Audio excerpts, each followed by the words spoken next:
Alright,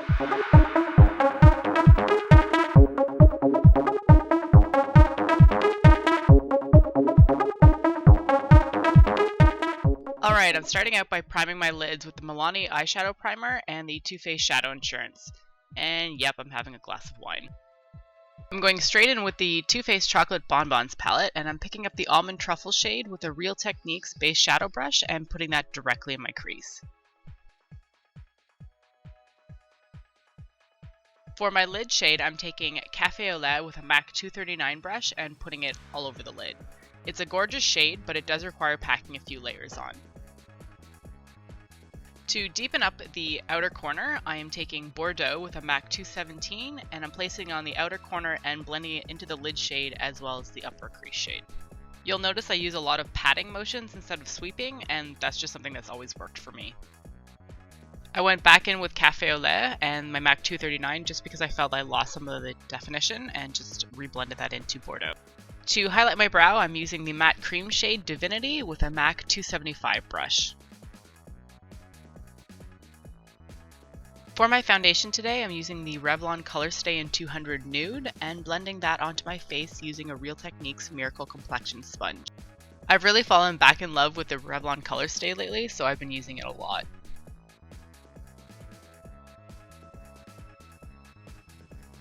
I wanted to play with one of my newer bronzers in my collection, so I'm taking the Body Shop's Honey Bronzer, which is the 01 Light Matte shade I believe, and I'm sweeping that onto my temples, my upper cheekbones, and then along my jawline. And then I'll blend it out with a foundation sponge as I need to.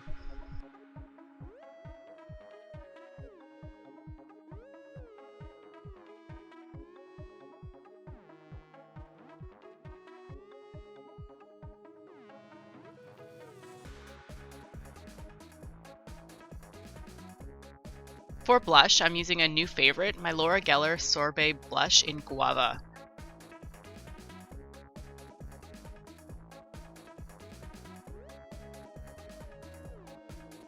For my highlight, I'm using the pale side of the Makeup Forever Pro Sculpting Duo No. 1. This particular shade has a pink sheen to it, which I think matches my blush pretty well.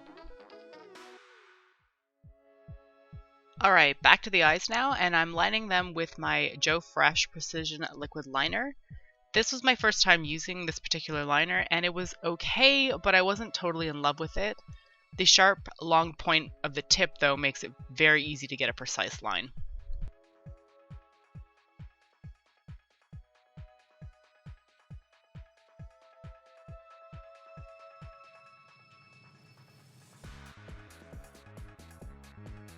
For my lower lash line, I'm first covering my cheek with a tissue so I don't get fallout. Then I'm running Cafe au Lait on the inner corner and then using Bordeaux on the outer half with a pencil brush.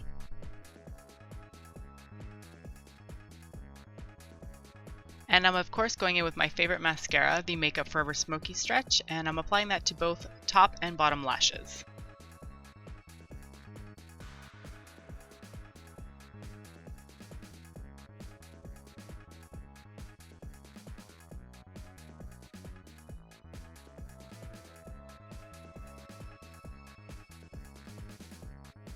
And what's a YouTube video without some false lashes? So I'm applying the House of Lashes Iconic Falsies. Tell you what, trying to get in frame for applying false lashes, not a fun thing. To blend in my lash line a little bit better, I'm using the Urban Decay Black Velvet Eyeliner to tightline, and then going back over the lash band with my liquid liner. I wanted something quick and easy for my eyebrows, so I'm going in with the NYX Micro-Brow in Taupe. And brows are one of the things that I feel I'm so inconsistent with. Like, I can nail a winged liner every day, but getting my brows to match? Absolutely not.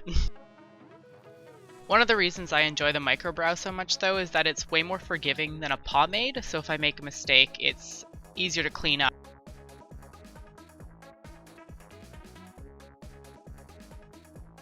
For my lips, I wanted to keep it pretty bright, so I grabbed for my ColourPop Ultra Matte Liquid Lipstick in Mars, which I feel is a very me shade.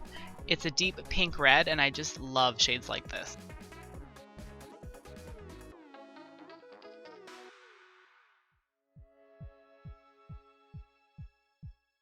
And once you have your lip color applied, you have the completed look. Thank you so much for watching, and I'll see you next time.